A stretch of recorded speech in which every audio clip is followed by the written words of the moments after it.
대한민국 최악의 범죄 조직 지존파 이야기. 지존파는 1990년대 초반 대한민국을 충격에 빠뜨린 잔혹한 연쇄 살인범 조직입니다. 일반적인 폭력 조직이나 조폭이 아니라 극단적인 계급의식을 바탕으로 범죄를 저질렀던 이례적인 집단이었어요. 1993년 리더 김기환을 중심으로 6명의 조직원이 경기도 일대에서 조직을 결성했습니다. 이들의 철학은 돈 없고 배운 것 없는 사람은 범죄라도 저질러서 잘 살아야 한다는 왜곡된 계급의식이었습니다. 조직 이름도 최고주존을 뜻하는 단어를 써서 스스로를 우월한 존재로 여겼죠. 지존파는 납치, 감금, 고문, 살인 그리고 사체 유기까지 저질렀습니다. 7명을 살해, 그중 일부는 생매장하거나 불에 태움 등 잔혹한 방식으로 처리했습니다. 결국 1994년 초 경찰은 지존파 조직을 전원 검거했습니다. 조직원 전원이 사형 선고를 받았고 일부는 1995년 실제로 사형 집행까지 됐습니다.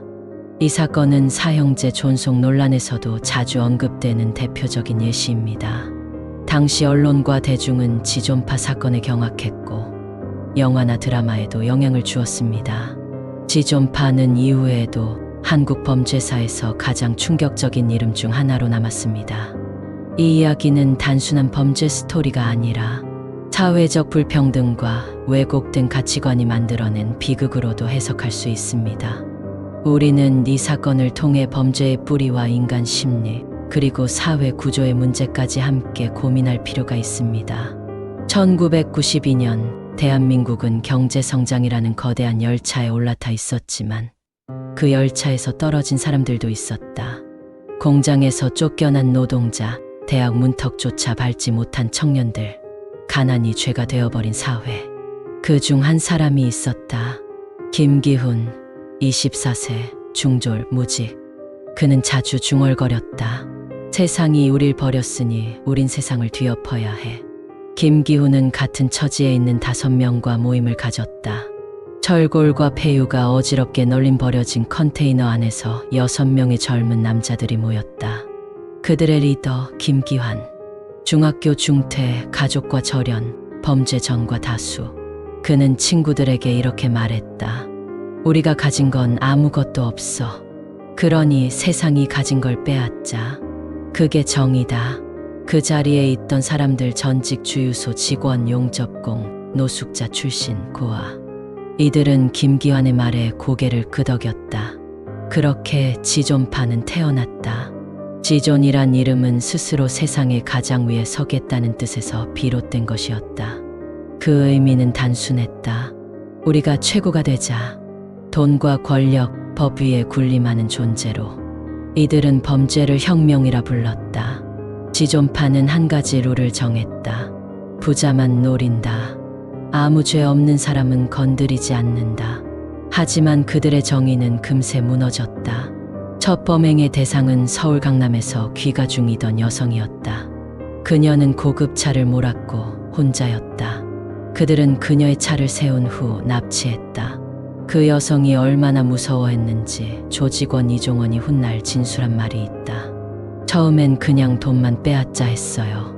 근데 눈이 우리를 너무 똑바로 보더라고요. 기환이 형이 말했죠. 살려두면 안 된다. 그렇게 첫 번째 희생자가 생겼다. 그녀의 시신은 산속에 묻혔고 그 위에는 폐타이어가 덮였다.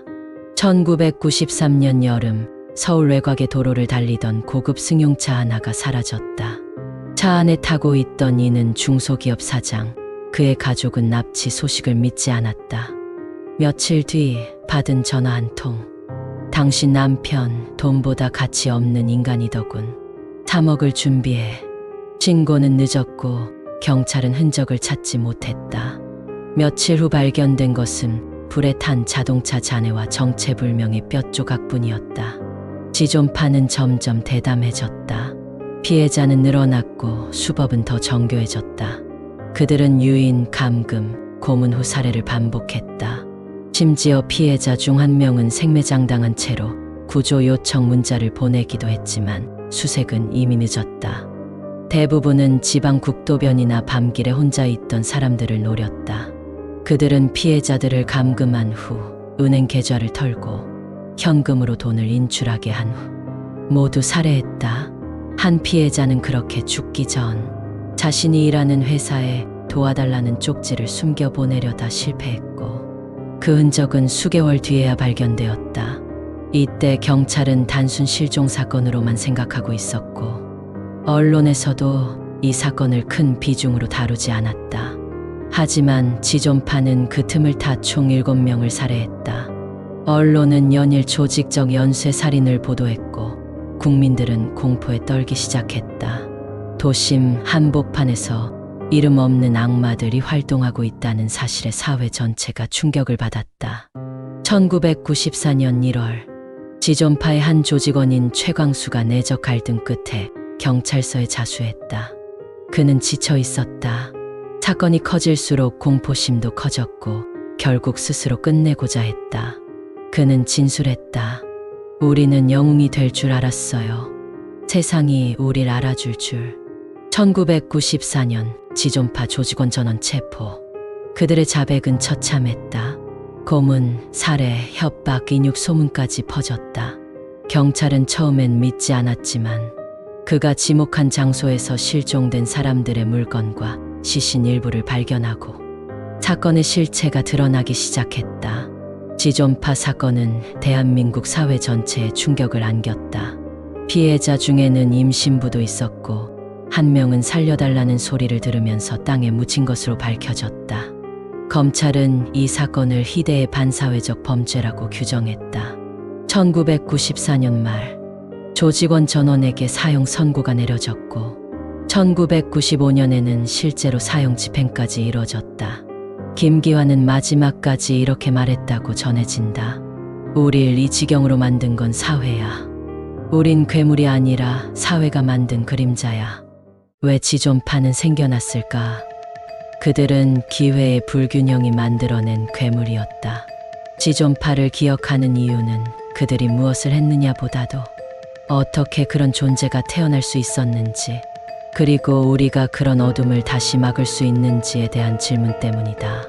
이 사건은 단순한 흉악범죄가 아니라 90년대 초반 대한민국의 사회 양극화, 청년 실업, 교육 격차라는 사회적 문제의 부산물로 해석되기도 한다. 하지만 분명한 건 범죄는 절대 정의가 될 수 없으며 그 어떤 이유로도 무고한 생명을 빼앗는 일은 정당화될 수 없다는 사실이다. 지금까지 지존파 이야기였습니다.